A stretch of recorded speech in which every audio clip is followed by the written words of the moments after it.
And this, of course, is following the widespread unrest that broke out in Gauteng and KZN last month.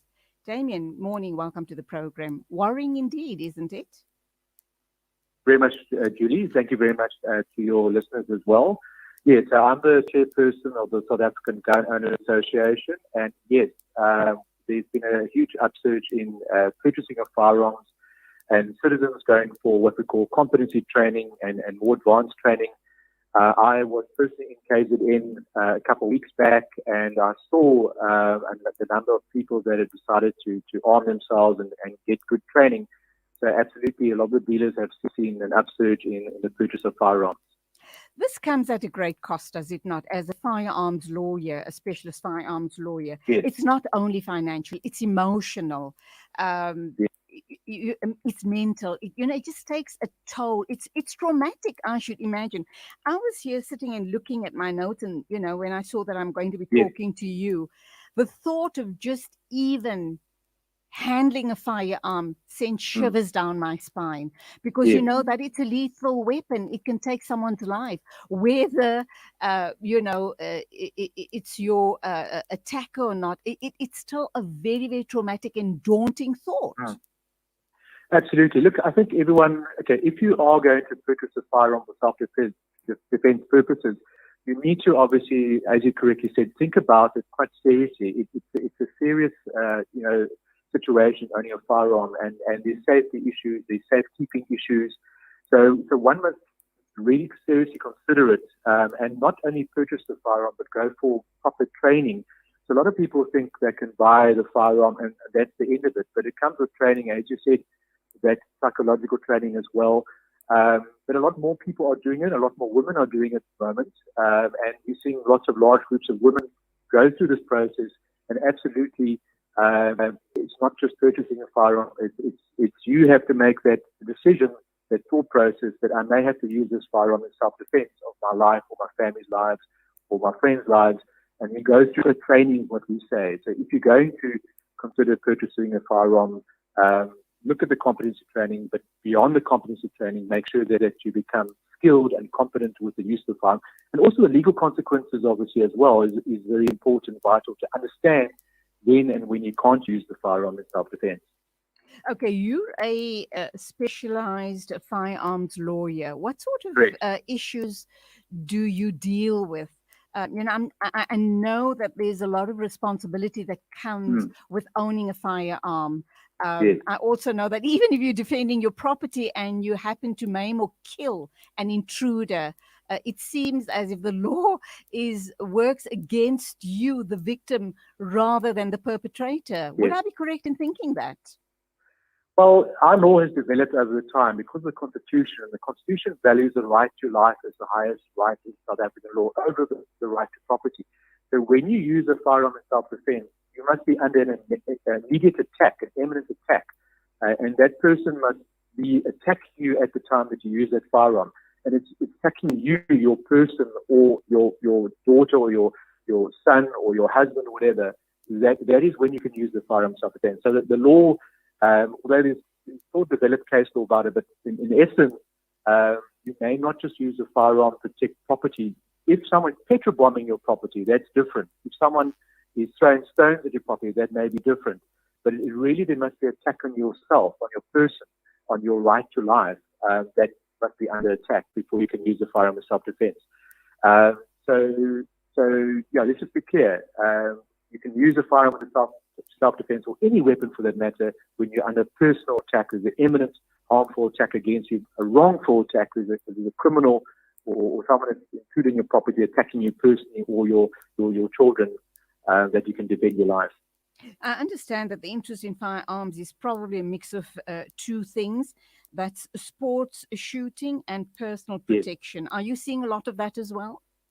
Yeah, absolutely. Look, sports shooting has always been very big in our country, as well as hunting as well. But we are seeing a lot of people getting more interested in sports shooting. Interesting enough, in the last few years, we've seen a lot of women take up sports shooting. It's the one sport where it doesn't matter how big or strong you are. If you play rugby or cricket or any other of the sports, normally the bigger people, do well. But in sports shooting, It's all about skills and training and using that firearm effectively. So we've seen a lot more sport shooters, women sport shooters and lady sport shooters in recent times. And the numbers are growing all the time. And they've seen it as an outlook as well, sort of developing themselves as well.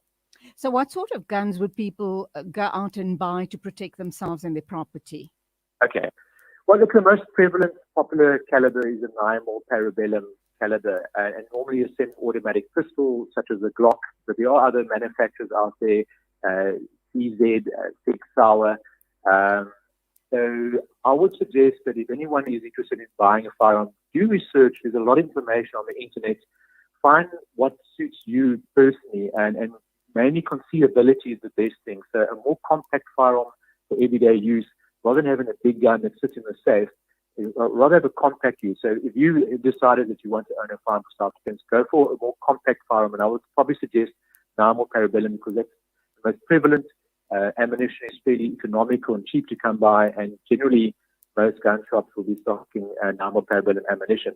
But I think it depends a lot on the person and what the person does and their jobs and what they do on an everyday basis. Because if you're going to be serious about a firearm for self-defense, we're looking at what we call everyday carry, and getting to grips with carrying that firearm on you concealed. It must be concealed. No one must be able to see that you're carrying that firearm. And that's why I would rather recommend some sort of compact, lighter type weapon. Okay, let's look at the process in getting a license, buying a firearm and getting it licensed. How detailed is that? And again, let's look at the cost implications. That is my final question to you. Okay. Yeah, it's not an easy process.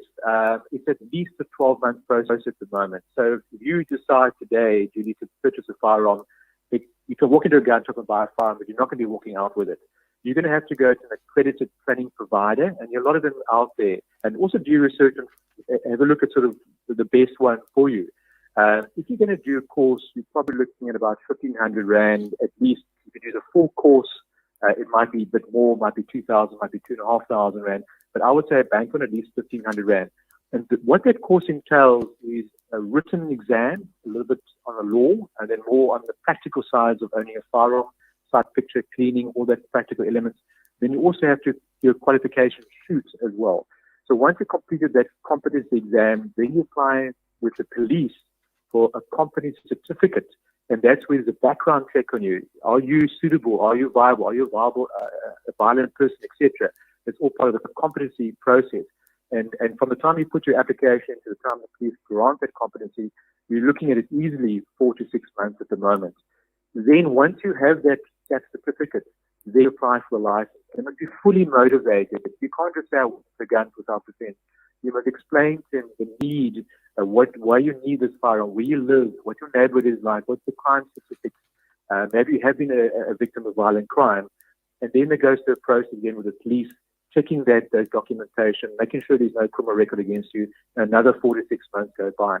So it's at least a 12-month process. It's not an easy process, what people think. It's a very detailed process, and we've got a good piece of legislation. It's just the implementation of the law is the problem. The administration of the law is the problem, is what we're sitting with in South Africa. Damian Enslin, specialist firearms lawyer and also chairperson of the South African Gun Owners Association. Thank you indeed for being with us on the show. All the best. Thank you. Bye. And you. 8:50 exactly.